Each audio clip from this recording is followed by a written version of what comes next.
I never imagined my son's college graduation would end like this. The ceremony at the University of Minneapolis was perfect.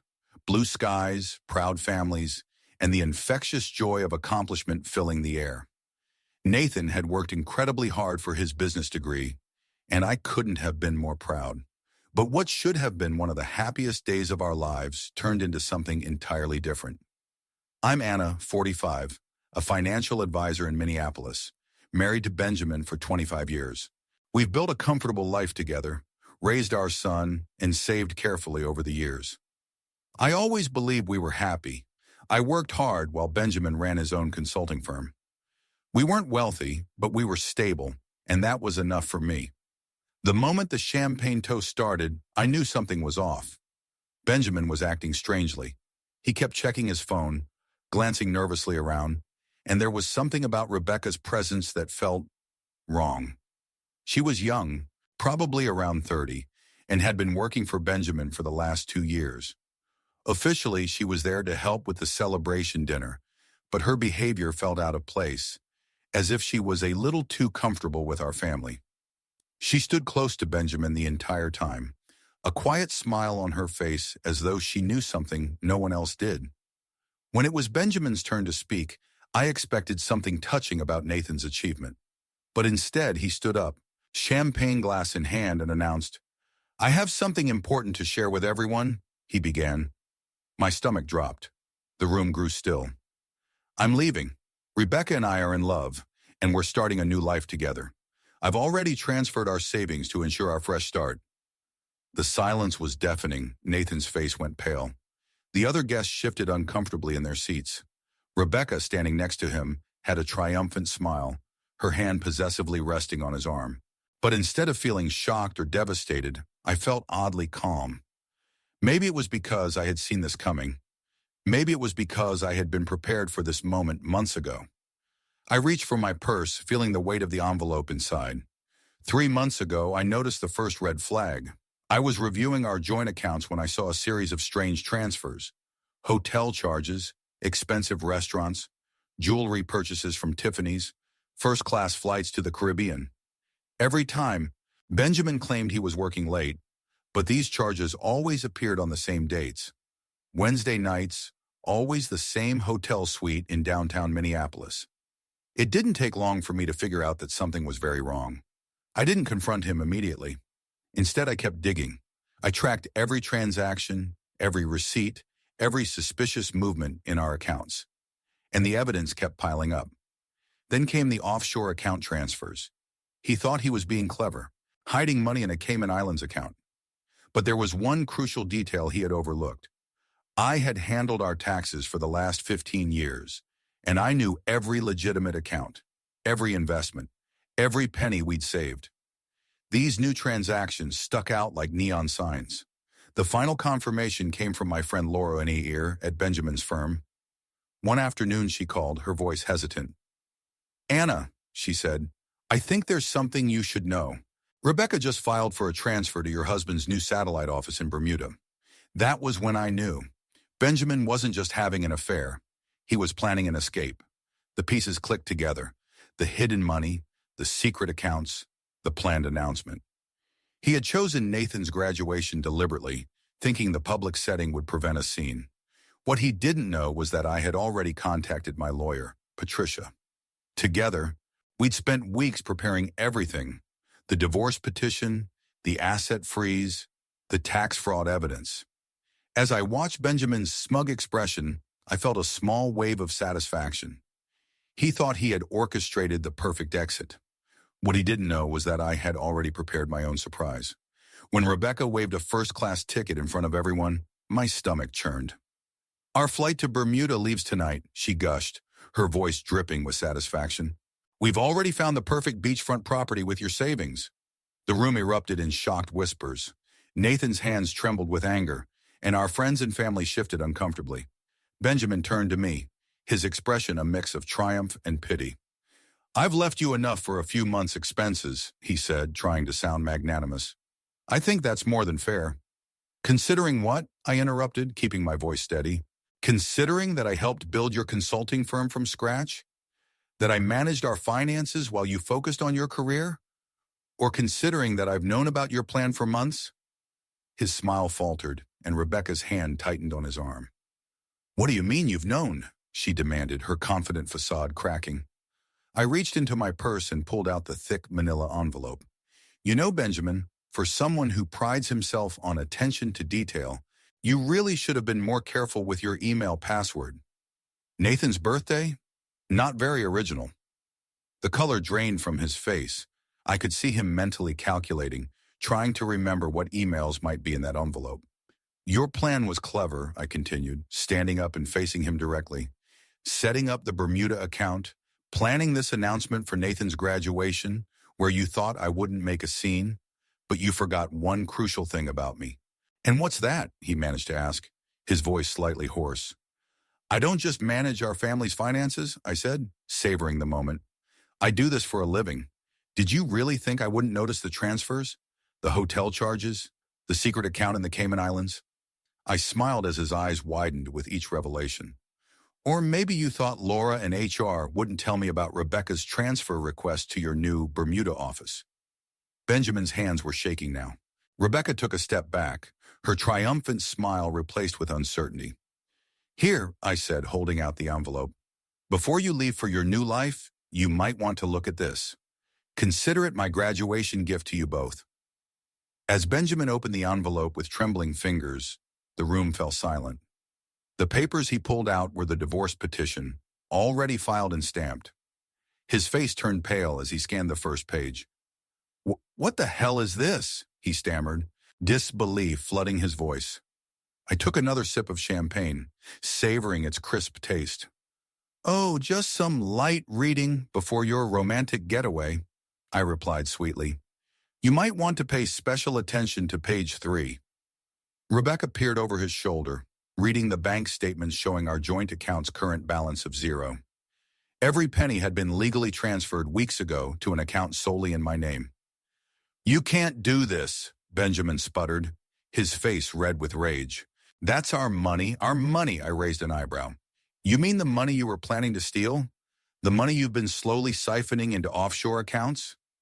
I gestured to the next set of documents. Speaking of which, the IRS is very interested in your creative accounting methods. His face drained of color as he flipped through the papers.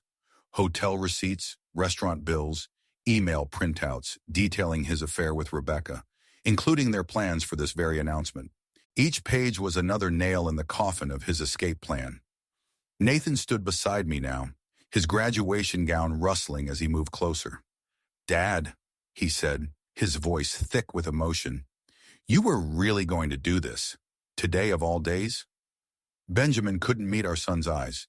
Instead, he frantically shuffled through the remaining papers until he reached the court order, freezing his assets. His hands shook so badly he nearly dropped it. Everything's frozen, I explained calmly. Your personal accounts, your business accounts, even that lovely little nest egg you thought you'd hidden in the Cayman. My lawyer is quite thorough.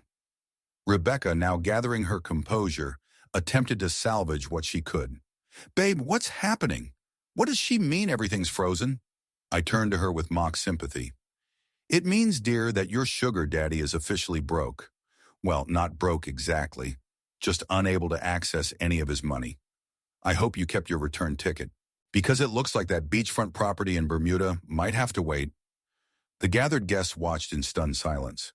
Some had quietly slipped away, but many remained, watching the scene unfold with a mixture of shock and fascination. Benjamin's younger brother, Thomas, shook his head in disgust, while his wife, Catherine, whispered, Good for you, Anna. You've ruined everything, Benjamin hissed, his facade of control completely shattered. I stepped closer, lowering my voice so only he could hear. No, you ruined everything the moment you decided to betray our family. I'm just making sure you face the consequences of your choices. The stack of papers slipped from his grasp, scattering across the floor like fallen leaves. Rebecca scrambled to pick them up, her face flushed with humiliation as she realized their perfect plan was unraveling in front of everyone. Benjamin's composure crumbled as he reached the final document, a formal letter from his company's board of directors. His hands gripped the paper so tightly it crumpled at the edges. You went to the board? He whispered, his voice hoarse with disbelief. Actually, I didn't have to, I replied calmly. It seems someone else noticed your inappropriate behavior with a subordinate. The ethics committee has been watching you for months. Rebecca's face went pale. What does this mean for my position, she asked. Well, I said, setting down my champagne glass, I believe the HR term is immediate termination, though given the circumstances, finding another job in Minneapolis might be challenging. As I watched Benjamin and Rebecca slink away, their defeat palpable, I felt a strange sense of release. The weight of years of betrayal, manipulation, and deception had been lifted.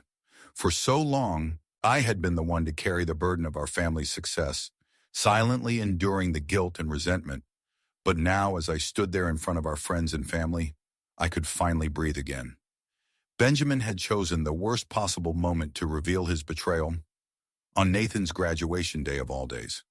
And just like that, the carefully constructed walls of his life, his empire, crumbled. He had underestimated me, underestimated how far I would go to protect what I had worked for. For him, it was all about the easy path, the shortcuts, and the glamour of starting fresh with Rebecca. But I had learned over the years that true strength came from facing challenges head-on, from fighting for what was rightfully yours. As the evening wound down, Nathan turned to me, his eyes filled with a mixture of pride and relief. Mom, I can't believe you handled all of this so well, he said, his voice thick with emotion. You knew, didn't you? You knew everything. I smiled softly, placing a hand on his shoulder. I did, and sometimes the best revenge isn't about getting even, Nathan. It's about standing up for yourself and ensuring that people who wrong you face the consequences. The night was a whirlwind, filled with congratulations, laughter, and a sense of justice finally served. As I reflected on everything that had happened, I couldn't help but think of the many lives that had been affected by Benjamin's actions. Our friends, our family, our business, all of it had been built on a lie.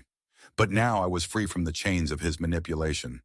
Days passed, and as expected, the fallout continued. Benjamin and Rebecca were out of the picture, their attempts at rebuilding their lives in Bermuda quickly falling apart. The company's board had acted swiftly, and his reputation in the business world was destroyed. No one would hire him now, and the woman who had been so eager to escape her past had found herself without a future. Meanwhile, I stood tall. The money was returned, the assets were protected, and I had already begun looking ahead. Nathan had accepted a job offer in Minneapolis, and we had agreed to move forward, leaving behind the past. I was more than ready to build something new, something that was entirely mine. I had rebuilt my life, piece by piece over the years. But this was different. This time, it wasn't just about survival. It was about reclaiming my power and ensuring that no one could ever take advantage of me again. And yet, as satisfying as it was, a part of me couldn't help but wonder, how had it come to this? How had someone I once trusted so completely fallen so far? I had loved Benjamin truly, but the man he had become was a stranger to me. It wasn't just about the money or the betrayal. It was about the lesson I had learned. Trust is fragile, and once it's broken, there's no going back. But there was also something deeper at play here, a warning about the price of ambition and greed. Benjamin's downfall wasn't just about his affair or his desire for a fresh start. It was about his refusal to acknowledge the consequences of his actions, his belief that he could take from everyone and get away with it. So what now? For me, the future was wide open. I had a new career ahead of me, a new legacy to build, and the satisfaction of knowing that I had been the one to take control of my destiny. But for Benjamin and Rebecca, well, they would have to live with the consequences of their choices, and that was the true price of betrayal. The pain of knowing that the life they had imagined was slipping further and further away from them. As I watched the sun set on the horizon, I knew one thing for sure. Sometimes the best revenge isn't about taking something from someone. It's about building something better and watching them crumble under the weight of their own mistakes. And now as you read this, I want to hear your thoughts. Have you ever had to face a betrayal like this? How did you handle it? Share your thoughts in the comments below. Let's talk about how we can all take control of our own futures and make sure we're never taken advantage of again.